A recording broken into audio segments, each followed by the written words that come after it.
When I came here in November, there was no sand here, so it was down to the bare rock. And I found some really interesting shapes in the quartz. And I realised that it was partly the sand that was making the shapes, because the sand was sitting in the little creases in the rock and creating these little gaps between them. And it reminds me both of a spine or a bone structure, but it also makes me think about when you're looking at the water trails that run across the beach and how they weave through and bubble. So I'm just exploring the contours of the rock and seeing which way the sand falls and how it accumulates and how that gives me a contrast. So I've got the light of the sand against the dark of the rock there. And if I remove some of this in between, so it's broken up. For me, that's echoing the shapes I'm seeing in the rock up there. So that's more like the bone sort of structure.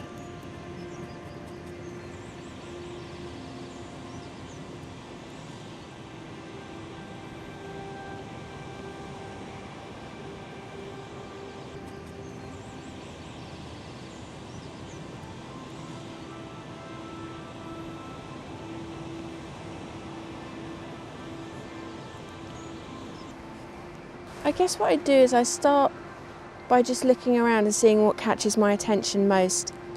And today that was really the shapes in the sand with the rocks, the contrast between them.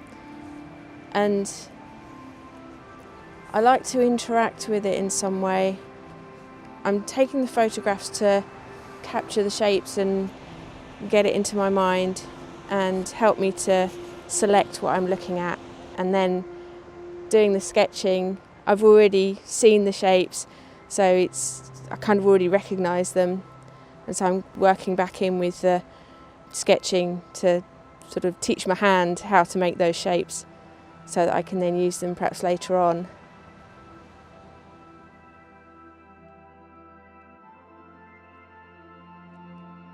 I'm trying to get that feeling of flow and movement that I suppose comes from when you've got the wind blowing the clouds through the sky, same way that you've got the water carrying the sand across the beach.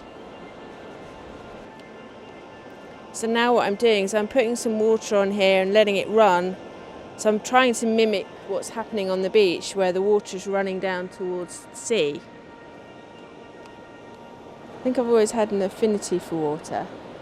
Whenever I'm looking at the sea, I'm sort of thinking about what's underneath the water, not just what's on top of it. And it's like a mysterious world. That's when the imagination comes in and you think, I wonder what it's like under there and what the form is like underneath, and the sort of the kelp forest and kind of weaving your way through and being inside the waves rather than just seeing them from above.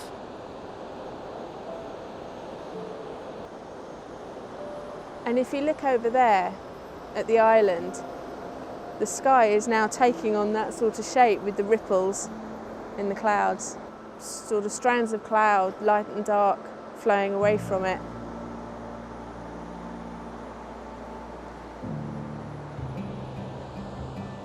This is around the island, which came about through a number of walks that I've done, and I started to record them. I can show you here on my phone. So I'm using the fitness app, recording an outdoor walk, and it stores a map of where I've been. And I thought the shape was quite interesting to explore, so this was really the starting point for the shapes on the painting.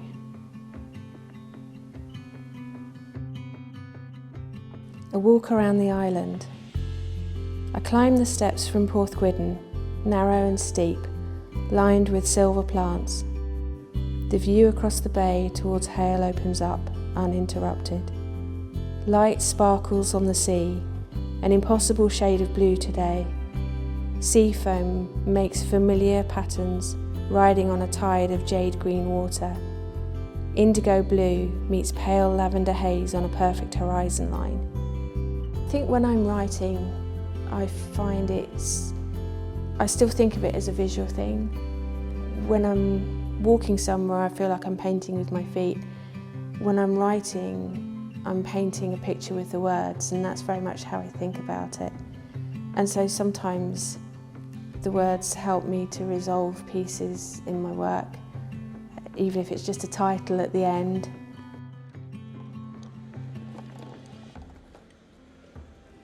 One of the things that has been appearing in my work lately is this kind of almost spine-like structure, and there's a couple of ways I can interpret it. I think some of it is, a literal depiction of the rocks and the shapes and the thought of rock being like the bones of the earth.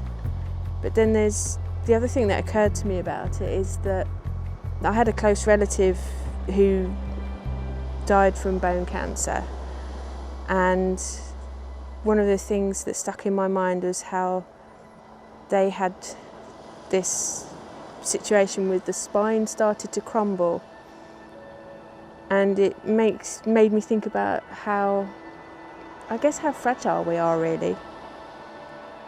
And so I don't know whether expressing that in my art is helping me to sort of confront the fear of that in my own life.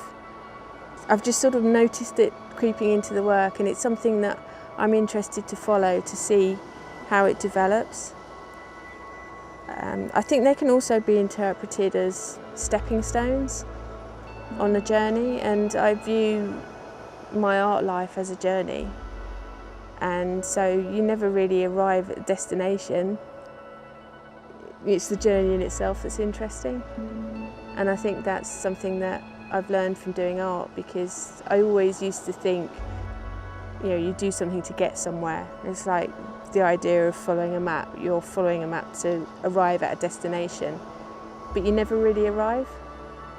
Life and art is about being in the moment and enjoying it while it's there.